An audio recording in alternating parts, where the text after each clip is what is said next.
Hello दोस्तों, आज हम हिंदी क्लास 10th के चैप्टर नंबर 8 का ऑब्जेक्टिव क्वेश्चन इस वीडियो में बताने वाले हैं। आप लोग अभी और इसी वक्त इन सभी प्रश्नों को याद कर लो। बाद में आपको दोस्तों समय नहीं मिलेगा, इसलिए आप अभी और इसी वक्त इन सभी प्रश्नों को याद कर लीजिए, ठीक है। और दोस्तों आपका पार्ट 8 का नाम क्या हो जाएगा? जीत जीत मैं निरखत हूँ, ठीक है। और यहाँ पर पहला क्वेश्चन हम देखेंगे, ठीक है। पहला दोस्तों क्वेश्चन का आता है कि पंडित बिरजू महाराज और बीच में स्पेस छोड़ दिया है, साल के थे तभी उनके पिता का देहांत हो गया। इसका मतलब कि पंडित बिरजू महाराज कितने साल के थे कि उनके पिता की मृत्यु हो गई। कितने साल के बाद उनके बिरजू महाराज के पिता के मृत्यु हो गई थी, ठीक है। तो आपको आंसर देना है। ऑप्शन नंबर ए में है 9.5 साल, ऑप्शन नंबर बी में है 10 साल और ऑप्शन नंबर सी में है 12 साल, ठीक है। और ऑप्शन नंबर डी में है क्या है दोस्तों? 13 साल, ठीक है। तो हम इसका सही जवाब क्या देना चाहेंगे? ऑप्शन नंबर ए को देना चाहेंगे, 9.5 साल, ठीक है। 9.5 साल की उम्र में पंडित बिरजू महाराज के पिता गुजर गए थे, ठीक है। आप लोग याद रखना। अब दोस्तों हम लोग अगला क्वेश्चन देखने वाले हैं, 2 नंबर। अगला क्वेश्चन कहता है दोस्तों, मैं जीत जीत मैं निरखत हूँ, पाठ साहित्य की कौन सी विद्या है? जीत जीत मैं निरखत हूँ, ये पाठ हिंदी का 8 है। और ये क्या है? कहानी है या फिर निबंध है या फिर कविता है या फिर साक्षात्कार है? तो हम इसका आंसर क्या देना चाहेंगे दोस्तों? ऑप्शन नंबर सी को देना चाहेंगे, साक्षात्कार, ठीक है। ऑप्शन नंबर क्या हो जाएगा? साक्षात्कार। ऑप्शन नंबर सी हो जाएगा, ठीक है। आप लोग याद रखना, जीत जीत मैं निरखत हूँ, पाठ की कौन सी विद्या है? तो ऑप्शन नंबर आपका सी सही जवाब हो जाएगा, ठीक है। यह क्वेश्चन 2020 में पूछा गया बिहार बोर्ड और 2019 में यह क्वेश्चन पूछा गया था, ठीक है। अब दोस्तों अगला क्वेश्चन 3 नंबर देखेंगे, जीत जीत मैं निरखत हूँ, पाठ का संबंध किससे है? जीत जीत मैं निरखत हूँ, पाठ का संबंध किससे है? शंभू महाराज या फिर बिरजू महाराज या फिर लक्षु महाराज या फिर किशन महाराज? तो हम लोग इसका सही जवाब ऑप्शन नंबर बी को देना चाहेंगे, बिरजू महाराज। जीत जीत मैं निरखत हूँ, बिरजू महाराज पाठ से संबंधित है। आप लोग याद रखना, इसका आंसर ऑप्शन नंबर बी हो जाएगा, ठीक है। याद रखना, ठीक है। अब दोस्तों हम लोग अगला क्वेश्चन में चलते हैं। दोस्तों अगला क्वेश्चन कहता है, पंडित बिरजू महाराज का जन्म कब हुआ था? पंडित बिरजू महाराज का जन्म कब हुआ था? तो दोस्तों याद रखना, बहुत ही ज़्यादा इंपॉर्टेंट क्वेश्चन है। पंडित बिरजू महाराज का जन्म कब हुआ था? ऑप्शन नंबर ए में दिया गया है 4 फरवरी 1938 ईस्वी और ऑप्शन नंबर बी में दिया गया है 4 फरवरी 1937 ईस्वी और ऑप्शन नंबर सी में दिया गया है 4 फरवरी 1936 ईस्वी और डी में दिया गया है 4 फरवरी 1935 ईस्वी।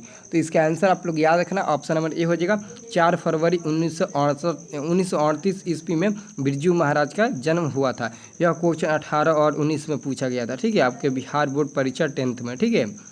अब दोस्तों अगला क्वेश्चन है, बिरजू महाराज खुद को किसका शागिर्द मानते थे? बिरजू महाराज खुद को किसका शागिर्द मानते थे? तो यह क्वेश्चन 19 में पूछा गया है। ऑप्शन नंबर में है पिता का, मामा का, माँ का, भाई का। तो आप लोग याद रखना, इसका सही जवाब ऑप्शन नंबर क्या हो जाएगा? बी नंबर हो जाएगा, माँ का शागिर्द मानते थे, ठीक है। आपका आंसर क्या होना चाहिए? ऑप्शन नंबर बी होना चाहिए, ठीक है। अब दोस्तों हम लोग अगला क्वेश्चन 6 नंबर देखेंगे। यहाँ पर दोस्तों 6 नंबर क्वेश्चन कहता है, बिरजू महाराज का संबंध है। तो बिरजू महाराज का संबंध ऑप्शन नंबर ए पढ़िए तो बांसुरी वादन से, तबला वादन से या फिर कथक नृत्य से या फिर संतूर वादन से। तो इसका आंसर एक्चुअली में क्या होना चाहिए दोस्तों? ऑप्शन नंबर इसका सी आंसर होना चाहिए, कथक नृत्य से, ठीक है। आपका आंसर ऑप्शन नंबर सी होना चाहिए, ठीक है। याद रखना, सी आपका आंसर हो जाएगा। और यह क्वेश्चन बिहार बोर्ड 19 में पूछा गया था, ठीक है। अगला क्वेश्चन है, बिरजू महाराज सबसे बड़ा जज किसे मानते हैं? बिरजू महाराज सबसे बड़ा जज किसे मानते हैं?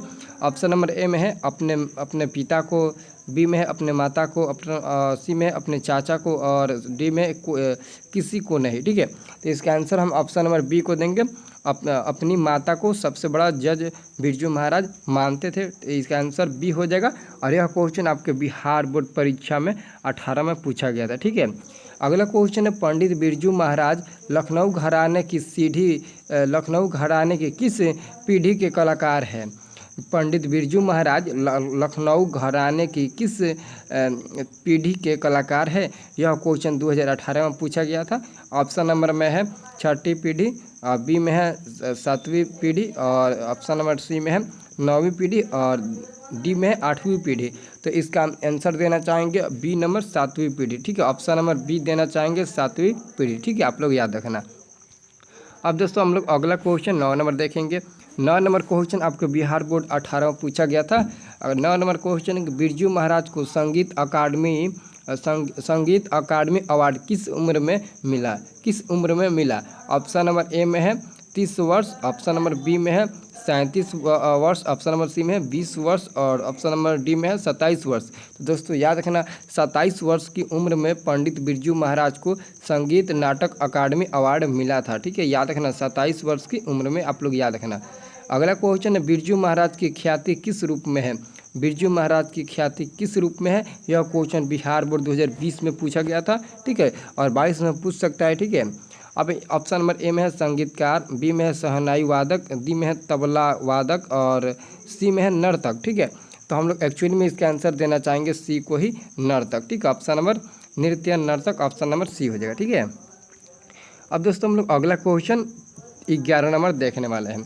11 नंबर दोस्तों क्वेश्चन कहा था कि बिरजू महाराज किस शैली के नर्तक है? बिरजू महाराज किस शैली के नर्तक है? यह भी क्वेश्चन बिहार बोर्ड 2020 में पूछा गया था। ऑप्शन नंबर ए में है कथक और बी में है कारबा और ऑप्शन नंबर सी में है कुचिपुड़ी और ऑप्शन नंबर डी में है मणिपुरी। ठीक है, तो इसका सही आंसर ऑप्शन नंबर ए हो जाएगा कथक। क्या हो जाएगा? ऑप्शन नंबर ए हो जाएगा कथक, आप लोग याद रखना। और अगला क्वेश्चन कहता है दोस्तों कि बिरजू महाराज का संबंध किस घराने से है? तो बिरजू महाराज का संबंध किस घराने से? तो दोस्तों याद रखना, अभी हम आपको एक दो क्वेश्चन में बताया कि बिरजू महाराज का संबंध लखनऊ घराने से है। लखनऊ घराने, ऑप्शन नंबर सी हो जाएगा। ठीक है, अब दोस्तों अगला क्वेश्चन कहता है कि सर्वप्रथम पुरस्कार बिरजू महाराज को कहाँ मिला? मतलब कि जो 27 वर्ष की उम्र में उनको पुरस्कार मिला, संगीत नाटक अकादमी पुरस्कार, वो कहाँ पर मिला? पटना में, कोलकाता में, बनारस में या फिर इलाहाबाद में? तो हम लोग इसका आंसर देना चाहेंगे कोलकाता में। कोलकाता में मिला। ठीक है, याद रखना। अब दोस्तों हम लोग अगला क्वेश्चन देखेंगे। अगला दोस्तों प्रश्न कहता है बिरजू महाराज किनके असिस्टेंट बने? बिरजू महाराज किनके असिस्टेंट बने?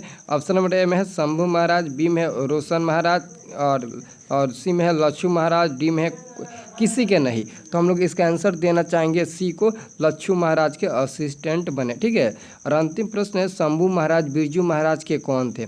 शंभू महाराज बिरजू महाराज के कौन थे? और यह क्वेश्चन आपके बोर्ड एग्जाम 2020 में पूछा गया था। ठीक है, शंभू महाराज बिरजू महाराज के कौन थे? तो आप लोग याद रखना, ऑप्शन नंबर ए में है मौसा, बी में है भाई और सी में है पिता और डी में है चाचा। तो इसका आंसर ऑप्शन नंबर डी ही हो जाएगा, चाचा। ठीक है, शंभू महाराज बिरजू महाराज के नाते में चाचा लगते थे। ठीक है, याद रखना। दोस्तों क्या ये सभी प्रश्न आपको याद हो गया? आप हमारे कमेंट बॉक्स में जरूर करके बताइए कि ये सभी प्रश्न हमको याद हो गया या फिर ये पहले से हमको सभी प्रश्न याद था, या फिर इनमें से कितने प्रश्नों का आंसर आप पहले से बता सकते थे, कितना याद था? आप सभी के बारे में कमेंट करके हमें बता दीजिए। और सभी लोग वीडियो को लाइक नहीं किए, वीडियो को लाइक कर दे, चैनल को सब्सक्राइब भी कर लेना।